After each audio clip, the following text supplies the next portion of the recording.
Do you feel demotivated when the numbers on the scale aren't going down as fast as you feel like they should be? Well, one thing you might want to reassess is how many calories you're eating every day and making sure that those are in line with your basal metabolic rate. For my weekly weigh-in series, I give weekly tips on strategies that you can use to help in your weight loss journey. If you're struggling with even getting the motivation to start losing weight, you should definitely check out my weight loss psychology and mindful eating weekly series right here. I'm John Clark with Pequeño BQ, your channel for weight loss insights, weight loss tips, and of course, tons of healthy recipes to help you along. Every week for this series, I like to take you to a new part of Albuquerque just to show all the diverse landscapes here. Today, I'm in the Bosque, which is kind of the forest that runs along the Rio Grande River, and it's kind of like a little island of life in the otherwise kind of barren desert here. So what exactly is your basal metabolic rate, or just BMR for short? Well, essentially it's the absolute minimum number of calories that you'll burn in a day. Like if you just sat on the couch all day and didn't move, your heart's still beating, you're still breathing, your cells are still dividing and consuming energy. We all have, every bodily function requires energy. Unfortunately, your exact BMR at any given moment in time is essentially impossible to know. You can have costly studies done in the lab and get a really accurate reading, but it's not really necessary. You see, there's already been significant research done on the subject, and there are a few different formulas out there for giving you a really good estimate. Some examples are the Mifflin-St. Jeor, the Harris-Benedict formula, and the Katch-McArdle, and there's several others out there too. A study in this journal right here compared a bunch of different techniques, and they found that the Mifflin-St. Jeor on average is the most accurate formula for estimating your basal metabolic rate. So hop on Google, type in BMR calculator, and just pick one and start going with that. And you're going to want to do this because knowing your BMR is invaluable to the weight loss process. To give you an idea of how losing weight can affect your BMR, let's take a look at one example.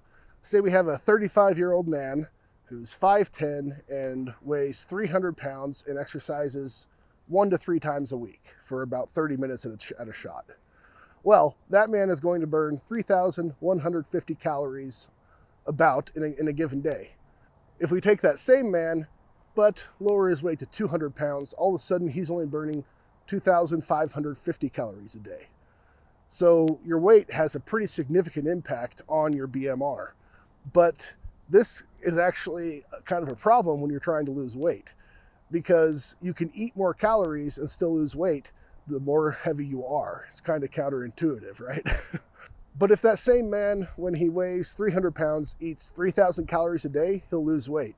Once he weighs 200 pounds, if he's eating 3,000 calories a day, he's going to start gaining about a pound a week. So stay tuned, because I'm going to be getting into the key takeaways as to how your basal metabolic rate should affect your weight loss strategies. But before I get to that, if you're finding these tips useful, I really hope you consider hitting that subscribe button down below, and you'll get notified every time I've got a new video like this coming out.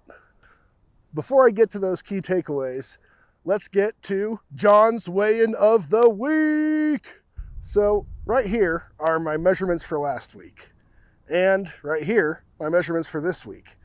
Now, what I think is pretty cool is that if you add up all these differences, I've lost 15 centimeters between all 5 of these measurements over the past week. And that's pretty awesome. My average calories consumed each day were 1,929.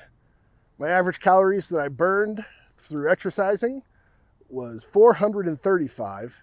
And my average calorie deficit was 997. Last week, I talked about how maintaining a calorie deficit is probably the biggest key factor to losing weight, because if you're eating less energy than you consume, your body's going to start burning fat. But that isn't always going to lead to a steady decline in weight. Last week, I was at 363.8 pounds. This week, I'm actually at 366. That's kind of weird. But you know what? About a week and a half ago, I changed my exercise regimen, and I've been swimming at the gym, so it's possible I put on some muscle, or I'm just holding some water, things like that. But I'm not worried about this because, again, I go back to those body measurements. I'm down 15 centimeters. So I think I'm moving in the right direction still. So our key takeaways for basal metabolic rate are these. First off, it's impossible to know how many calories you should be eating to maintain a consistent weight loss plan if you don't know your basal metabolic rate. Secondly, you might get lucky and lose weight anyways if you're not tracking it, but strategically factoring in this key statistic to your weight loss plan can help you produce much more consistent results. Third, you need to recalculate your basal metabolic rate on a regular basis because as you lose weight, you need to make sure you're also lowering your calorie intake. And fourth, here's how you can use your basal metabolic rate in order to determine how many calories you should be eating each day. Of course, you're going to start with the basal metabolic rate. That's the minimum number of calories you'll burn. Now, if you engage in exercise, for me, I like to go swim laps. If I swim laps for a half hour, I burn right around 600 calories at my current weight. So I'll cut that in half and I'll add that on top of my basal metabolic rate. And once you've added both those together, go ahead and start subtracting the amount of calories that you want to maintain as a deficit every day.